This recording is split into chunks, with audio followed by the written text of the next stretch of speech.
Waouh, il est le Dieu vivant, il est le Dieu merveilleux, glorieux, admirable. Il est celui qui ouvre, personne ne peut fermer. Il est celui qui ferme et personne ne peut ouvrir. On l'appelle Jésus-Christ de Nazareth. Mesdames, Mesdemoiselles, Messieurs, chers amis téléspectateurs, bienvenue à votre émission L'Ange de Nazareth. L'Ange de Nazareth, c'est tous les jeudis et les vendredis à 19h30, heure d'Afrique de l'Ouest et 20h30, heure d'Afrique centrale. Vous pouvez d'ailleurs nous suivre sur ma page Facebook, Dr. Dionodor Kamdem Nunga. Le plaisir est pour moi, vous êtes de plus en plus nombreux à apprécier l'émission. Les témoignages sont ahurissants. Nous avons eu des témoignages la semaine passée, des hommes et des femmes qui disent « Waouh, ça c'était mon message ». Eh bien, le message d'aujourd'hui sera encore ton message. Prépare-toi parce que Dieu va te parler. Merci à tous ceux-là qui, bien sûr, sont connectés depuis Abidjan au centre de formation Nazareth. Merci également à tous ceux-là qui nous assistent tous les week-ends, vendredi à 18h30 jusqu'à 20h30, les dimanches de 9h à 12h et les dimanches soirs, nos cultes de miracles, tous les soirs à partir de 16h. Que Dieu vous bénisse. Rendez-vous juste après cette ponctuation. Abidjan en feu pendant 5 dimanches d'affilée, les 2, 9, 16, 23 et 30 septembre, tous les soirs de 16h à 20h. Venez recevoir les richesses du ciel avec le duo de feu, le général des dieux, le prophète Kamdem Dionodor, le Félix des dieux et le hôte, le prophète Steve William, le prince des prédicateurs. Pendant ces 5 dimanches de puissance divine, sous le thème Apocalypso, faire apparaître tout ce qui est à l'origine de tes échecs répétés sera dévoilé, brisé. Mon frère, ma soeur, ne reste pas chez toi. Pendant ces 1 mois de gloire, viens en Cocody, ancré château à 100 mètres de la pharmacie du château pour faire apparaître les révélations cachées. Ne manque pas ce rendez-vous. Infoline 48 96 82 83. Apocalypse, faire apparaître. L'Ange de Nazareth, c'est votre mission. C'est également des moments de messages dangereusement bénissants. Et aujourd'hui, je voudrais parler avec vous sur le passage de 1 Samuel chapitre 17, le verset 26. 1 Samuel chapitre 17, le verset 26. Il est écrit, si vous avez votre Bible, s'il vous plaît, prenez soin de l'ouvrir et de le lire, ou de la lire, autant pour moi. David dit aux hommes qui se trouvaient près de lui, « Que fera-t-on à celui qui tuera ce Philistin et qui ôtera l'opprobre de dessus Israël? Qui est donc ce Philistin, cet incirconcis, pour insulter l'armée du Dieu vivant? » Abragou zege imblaga shaka. David dit aux hommes qui se trouvaient près de lui, « Que fera-t-on à celui qui tuera ce Philistin et qui ôtera l'opprobre de dessus Israël? » Mesdames, Mesdemoiselles, Messieurs, nous avons longtemps, tellement de fois entendu parler sur l'histoire de David et de Goliath. Je suis sûr que vous allez dire, oh, l'homme de Dieu là va encore nous parler. David avait 5 pieds à aller affronter Goliath. Goliath est mort, mais le thème Goliath doit mourir. Non. À votre grande surprise, je ne presse pas seulement sur les pierres, je ne parle pas juste du simple fait que Goliath doit mourir, mais aujourd'hui, j'aimerais que nous entretenons sur ce que j'ai intitulé « Que fera-t-on à celui qui a tué Goliath ?» Ou alors, qui va tuer Goliath? Parce que c'est celui qui tue Goliath, c'est celui qui prend la relève. La Bible nous dit qu'il y avait au temps d'Israël la guerre entre les Juifs, les Israélites et les Philistins. Et comme ce fut à l'accoutumée à l'époque, il y a un homme qui s'est levé, qui s'appelait Goliath, qui était le champion des Philistins. Un homme de guerre, un homme qui était habitué à manipuler l'épée, un homme qui était rempli d'audace, de courage, de force, un homme qui était imbattable. À tous ses combats, il donnait KO. Et le peuple d'Israël, c'était d'un côté, et le peuple des Philistins était de l'autre côté, et la vallée les séparait. Entre toi et ton miracle, il y a toujours une vallée qui te sépare. Ce n'est pas le titre de mon message aujourd'hui. La Bible dit que pendant 40 jours, Goliath se prononçait, se levait, et disait au peuple d'Israël, vous êtes des potrons, vous êtes des peureux, qui me peut? Nous, je suis ceci, je peux faire cela. Vous êtes des esclaves de Saül, les esclaves d'un Dieu invisible. Et chaque fois qu'il insultait, personne n'était capable de reprendre la parole et de remettre Goliath à sa place. Le 40e jour que Goliath se levait pour parler, la Bible dit, David est apparu ce jour-là. Abrakou Shaka. Il y a dans le règne spirituel un jour appelé le 40e jour.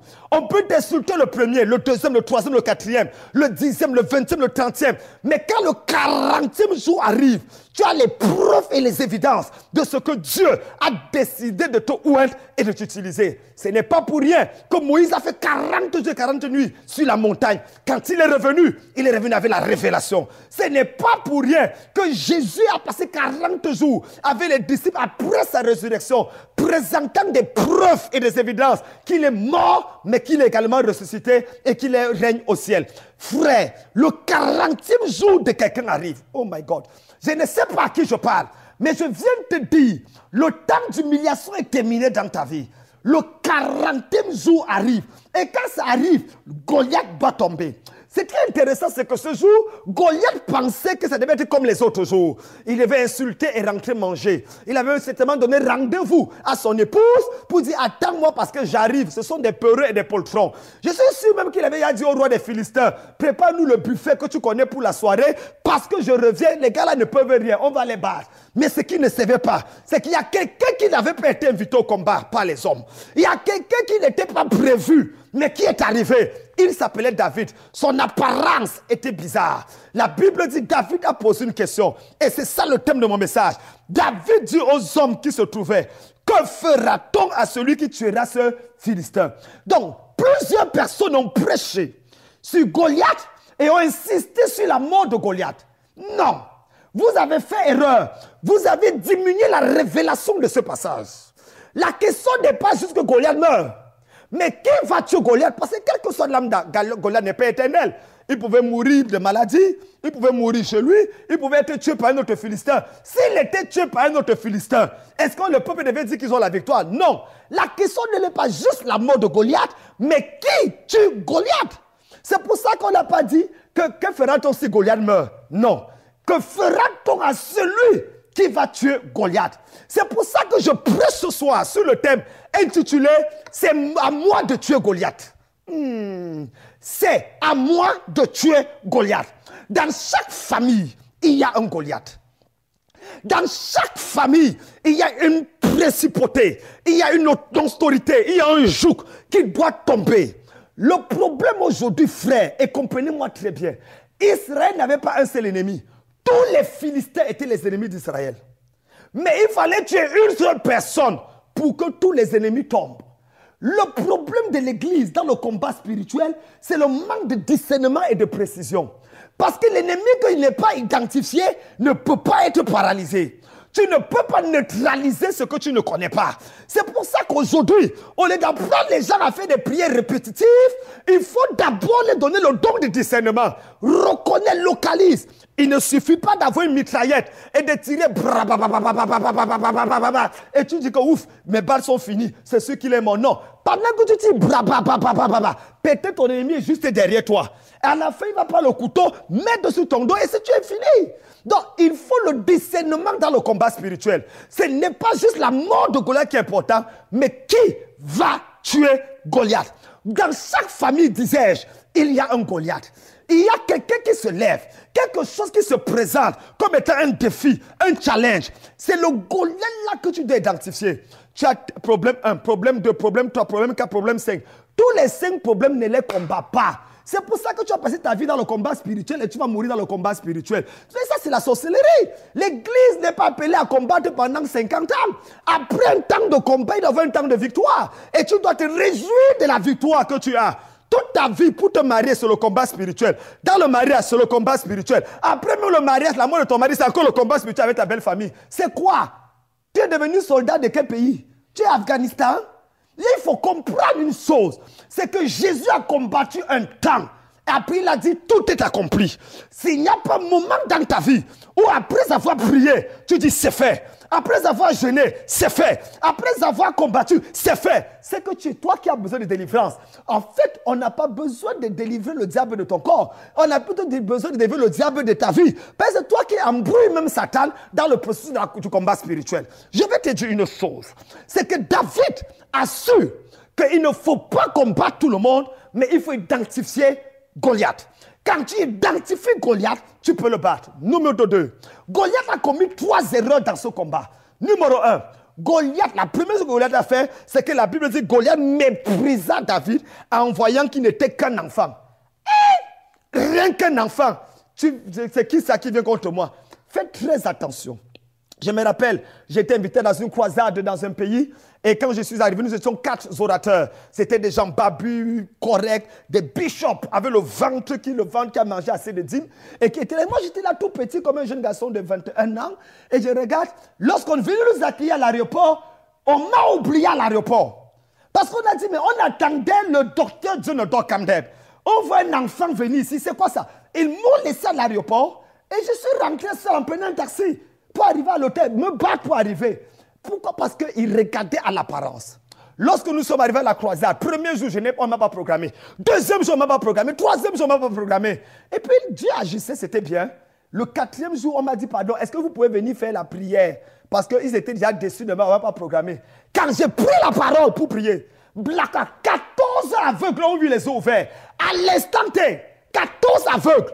Ils ont commencé. La femme du pasteur qui nous organisait, j'ai dit, madame, dans 8 mois, pas dans 9, dans 8 mois, vous accouchez les triplets. 21 ans de mariage sans enfant. Le pasteur m'a regardé, me dit comment? J'ai dit que non, pasteur, je ne te demande pas. Dans 8 mois, cette femme accouche les triplets. 8 mois plus tard, elle a accouché 2 garçons et une fille. Depuis cet instant-là, la prochaine convention, on a mis les 4 autres orateurs de côté et j'étais le seul orateur. Frère, les gens ne te respecteront pas à cause de ta barbe. Les gens ne te respecteront pas à cause de ton col pastoral, à cause de ton titre. C'est à cause de la main de Dieu que tu portes dans ta vie. Les gens ont besoin des évidences aujourd'hui. Nous avons trop de paroliers. On fait quoi avec les paroliers? Si nous voulons les éloquents, les gens, il y en a dans le monde. On a besoin de... Les actes des apôtres n'ont pas été écrits parce que les apôtres ont parlé. Les actes des apôtres ont été écrits parce que les apôtres ont agi. Quelles sont les actions que tu poses qui font en sorte que ton apostolat, ton bishoporal, ton pastoral, ton prophética est établi? S'il n'y en a pas, tu es un usurpateur de titres. Et aujourd'hui, le besoin est là. C'est celui qui tue Goliath, c'est celui-là qui prend la relève. Et Dieu m'a dit de dire à quelqu'un, le Goliath qu'il y a dans ta famille doit tomber. La deuxième chose qui a fait que David, qui me fait dire que David, il a méprisé, Goliath a méprisé David, c'est que Goliath avait un front non protégé. Goliath avait un front non protégé. Tout Goliath que tu vois peut avoir l'armure au niveau du thorax, des pieds, du tibia, tout, mais il y a toujours un front non protégé. Calcule le front et Goliath est à terre. Goliath utilisait l'épée. Il a manipulé l'épée depuis son enfance. David le savait, Saül le savait. Lorsqu'on a donné l'épée à Saül, David dit à Saül, je ne peux pas aller en guerre contre quelqu'un qui est champion dans le maniement de l'épée. Moi, je suis champion dans la pierre. Donne-moi une pierre, tu vas voir. Abrakou, Shaki, Braki. Quand il a pris la pierre, il a compris que la pierre est plus puissante que l'épée. Je ne reviens pas sur ça parce qu'on en parlera. La troisième et la dernière erreur que Goliath a commis, c'est qu'il a commencé à maudire David au nom de ses dieux. Écoutez-moi, frère. Je suis convaincu par A plus B que Goliath aurait battu David. Mais la troisième erreur est catastrophique. Parce que quand David a vu Goliath, il a commencé à dire, tu viens contre moi avec ceci, cela. Et il le maudit au nom de ses dieux. Il le maudit au nom de ses dieux. Ah!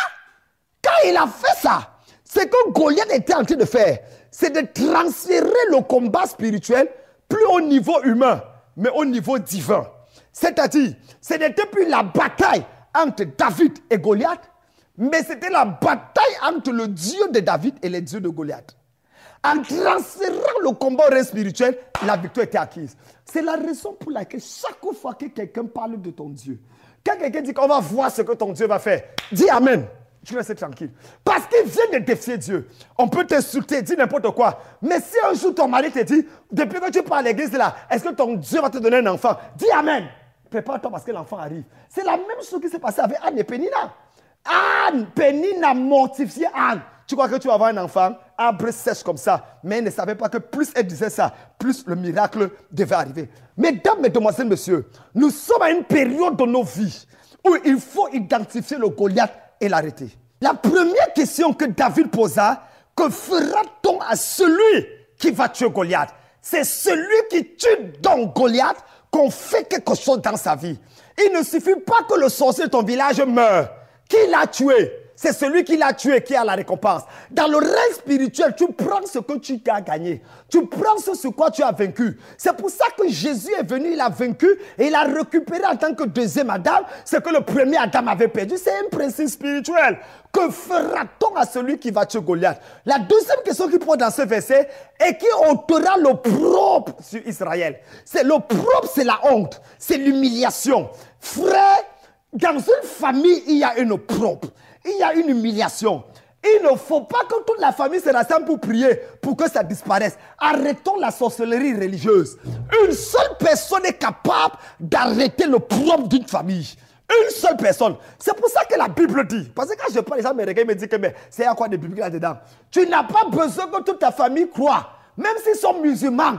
S'il y a un enfant de Dieu là-bas, il peut arrêter la sorcellerie dans la famille. C'est pour ça qu'il y a dans Actes chapitre 16. Crois au Seigneur Jésus et tu seras sauvé, toi et toute ta famille. Il n'a pas dit croyez. Il dit crois, une seule personne et tu seras sauvé, toi et toute ta famille. Donc une seule personne croit et toute la famille est sauvée. Du grec sozo qui parle de délivrer, guéri, béni, enrichi, établi, prospérer, ainsi de suite. Ta foi seule est capable de contaminer, de subjuguer, de détruire tous les jours diaboliques qu'il y avait dans ta famille et apporter la restauration dans ta vie. Aujourd'hui où je te parle, mais mon père a eu 17 enfants. Je suis le 15e des 17 enfants. Mais sur les 17 enfants, il y a 13 pasteurs. J'étais le premier à croire. Et il y a 30 ans, 13 pasteurs aujourd'hui. Pourquoi? Presque tous nés de nouveau. Parce que j'ai activé ce principe spirituel dans ma vie. Frère, l'opprobre qu'il y a dans ta famille, blakou chaka braka, l'opprobre qu'il y a dans ton foyer, imbre, imbloko, imbrokoto, imbrakata, toute force diabolique qui te tire par derrière pendant que tu vas aller devant, je commande à ça de te lâcher au nom de Jésus. Hey! Je te libère même par l'écran. La distance n'est pas une barrière. Pendant que je parle, je libère l'onction de Dieu sur ta vie. Je libère la puissance de Dieu dans toi. Je commande à la maladie là de partir, à la paralysie là de partir. Je commande à cette division familiale. Je commande à ce jour d'oppression, de mort prématurée, de pauvreté abjecte qu'il y a sur ta vie et ta famille. Libère au nom de Jésus. Libère au nom de Jésus. Où allons-nous? Et c'est avec ça, parce qu'il faut savoir le Goliath. La troisième question, il a dit que non seulement que feront-on à celui qui va tuer Goliath, deux, qui enlèvera le propre dessus d'Israël, et toi, qui est donc cet incirconcis de Philistins? Ah, c'est la troisième là qui me touche. Pour insulter l'armée du Dieu vivant. Frère, ma soeur, qui est cette maladie qui, depuis que tu as cru, ne veut pas partir? C'est quoi ce célibat têtu qui fait que les frères ne te donnent plus les rêves de mariage, mais sont les cauchemars du mariage? C'est quelle histoire ça? Quelle est cette stérilité qui veut défier la parole de Dieu? Qui dit que la femme stérile enfantera 7 fois. Et jusqu'à là, tu es déjà à 7 fausses couches. C'est quoi? Tu as le doctorat en fausses couches? C'est quelle histoire? Qui est cet incirconcis des Philistins? Je suis choqué quand je vois les chrétiens aujourd'hui faire l'apologie de la pauvreté. Je suis choqué quand je vois les chrétiens aujourd'hui faire l'apologie de la maladie. On m'a attaché au village. Qui t'a attaché? On peut attacher Jésus? Ah, ma vie est bloquée par là. C'est parce que tu le permets. Lève-toi, esprit. Lève-toi et sois éclairé. Laisse la vérité de la parole pénétrer ton âme. Et laisse la puissance du Saint-Esprit briser les chaînes de ta vie. Il n'y a aucun sorcier à Abidjan. Il n'y a aucun sorcier en Afrique qui peut me parler fort. Je le tue. Qui l'a accouché? Ah! J'ai le permis de tuer dans le monde spirituel. Je ne blague pas. Et je parle, je sais qu'il me regarde. Toute personne qui s'est levée dans ta famille pour dire et a frappé la main sur la poitrine, pour dire qu'aucun enfant de ta mère ne réussira. Toute personne qui s'est levée sur cette terre pour dire qu'aussi vrai qu'il est vivant, que tu ne seras rien sur cette terre et dans cette vie. Je frappe la main sur ma tête et je dis dans 40 jours, la personne là meurt au nom de Jésus. Il meurt. Allez dire que c'est moi qui l'ai tué, amenez-moi en justice. Le juge qui tente meurt aussi. Brakou, keke, braka. Nous sommes fatigués de la sorcellerie. Les gens font la sorcellerie en public, franc-maçonnerie, rose-croix, et on accepte. Et certains pasteurs entrent même dedans. que Dieu punisse le diable et sa troisième femme. Laissez-moi vous dire, ce Goliath doit mourir. C'est celui qui tue Goliath, c'est celui qui est... C'est quoi le Goliath? Pour que je me conclue avec ça. 1. Goliath, c'est celui qui se tient contre toi au nom d'un plus grand nombre. C'est celui qui se tient contre toi au nom d'un plus grand nombre. Ça dit qu'il est là, celui qu'on voit, mais derrière lui, il y a toujours une grande population. Numéro 2, Goliath, c'est ce problème géant et intimidant qu'il y a dans ta vie. Un problème géant et intimidant. Numéro 3, Goliath, c'est le défi là qui semble insurmontable dans ta vie. Numéro 4, Goliath, c'est l'enjeu de l'esclavage et de la captivité qui pèse sur ta famille. Numéro 5, Goliath, c'est cette situation qui défie ta relation avec Dieu, qui défie ton onction dans le ministère. Et numéro 6, Goliath, enfin, c'est ce problème paralysant. Ce Goliath doit mourir, c'est vrai. Mais la question est, qui va tuer Goliath? Et Dieu me dit de te dire, tu as été mandaté par le ciel avec une onction de David pour tuer Goliath. Tu ne peux pas régner si tu ne tues pas Goliath. Ce n'est pas l'huile de Samuel qui a fait David roi. Quand Samuel a oint David roi, David est rentré dans la bergerie pour prendre soin des brebis. Ce n'est même pas la relation entre David et Jonathan qui l'a fait de lui roi. Qu'est-ce qui a fait de David roi? C'est parce qu'il a tué Goliath. Et les élections ont eu lieu la même année. Et les gens chantaient. David a tué 10 000, Saül a tué 1000. David a tué 10 000, Saül a tué 1000. Oh, zam, zam, zam, David a tué 10 000. Oh, je ne suis pas très bon dans le chant, mais c'était comme ça. Oh, nous avons un qui a tué 1000, un autre qui a tué 10 000. Qui a gagné les élections? Mais c'est celui qui a tué 10 000. Donc, c'est pour ça que David a pris la chose à main. Frère, un nouveau chant va arriver dans ta vie. Je prophétise, ma soeur, que ce week-end, Dieu va t'honorer. Ce week-end, la grâce va te toucher. D'ailleurs, dans 24 heures, pendant que je tends la main sur l'écran, je vois la main de Dieu, la puissance de Dieu, neutraliser l'ennemi de ta vie. Toute personne qui se cache derrière ton problème est neutralisée au nom de Jésus. Je libère ta vie, je libère ta destinée et je bénis tout ce que Dieu a établi dans ta vie au nom de Jésus. Dis Amen 3 fois et c'est établi. Abidjan en feu pendant 5 dimanches d'affilée, les 2, 9, 16, 23 et 30 septembre, tous les soirs de 16h à 20h. Venez recevoir les richesses du ciel avec le duo de feu, le général des dieux, le prophète Kamdem, Dieu d'or, le feu l'ex des dieux et le hôte, le prophète Steve William, le prince des prédicateurs. Pendant ces 5 dimanches de puissance divine, sous le thème Apocalypso, faire apparaître tout ce qui est à l'origine de tes échecs répétés sera dévoilé, brisé. Mon frère, ma soeur, ne reste pas chez toi. Pendant ces 1 mois de gloire, viens en Cocody, en gris château à 100 mètres de la pharmacie du château pour faire apparaître les révélations cachées. Ne manque pas ce rendez-vous. Infolène 48 96 82 83. Apocalypse, faire apparaître. Waouh, gloire à Dieu. Je vois de nouveaux David voir le jour. Je vois une nouvelle génération d'hommes et de femmes qui n'ont pas peur. Est-ce que tu sais que le diable a peur de ceux qui n'ont pas peur de lui?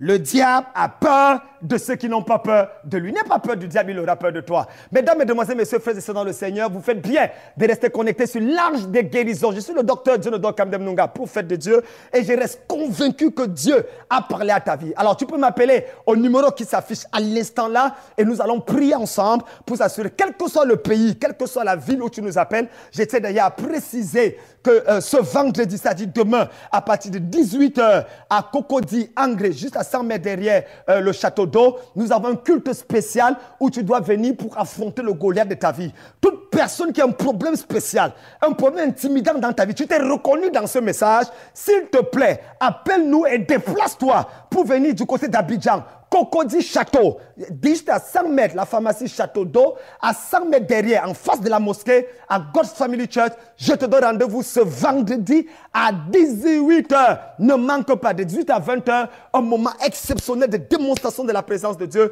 et de la puissance de Dieu. N'oublie pas de venir avec tes 3 cailloux, parce que j'ai une révélation qui va sortir sur le mystère de 3 cailloux. Le samedi, c'est-à-dire ce samedi de 9 à 12h, le concept Appelle ton mari est disponible. Appelle ton mari, c'est un programme qui a lieu tous les samedis de 9h à 12h pour amener les jeunes filles, les jeunes frères, ceux qui ne sont pas encore mariés, à crier à Dieu pour que le mariage arrive. Ça ne sert à rien de se marier à 70 ans. Tu te maries à 70 ans que tu vas accoucher quand? Tu te maries à 40 ans que tu vas accoucher quand? Il est important d'être béni au moment où c'est le temps de la bénédiction. Et pour ça, il faut le faire. Car il y a des gens que ce sont les les hommes qui ont rendu unique d'après la révélation de la parole. Peut-être tu es là, tu n'es pas né unique, mais quelqu'un t'a rendu unique. C'est-à-dire qu'il y a un sorcier qui a fait de toi une unique. Alors, il faut corriger cette erreur dans le nom de Jésus. C'est tous les samedis de 9h à 12h, toujours à Cocody Anglais Château, 100 mètres derrière la pharmacie Château d'eau. Et bien, vous savez tous, le dimanche, de 16h à 20h, nous avons notre culte l'ange de Nazareth. Merci d'être nombreux.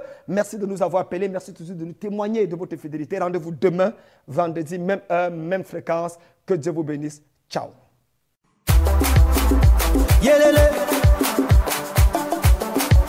Alléluia. Que tous ceux qui respirent louent le Seigneur Jésus-Christ de Nazareth. On y va. L'Éternel conduit son peuple haut. Il n'y avait pas des dieux étrangers.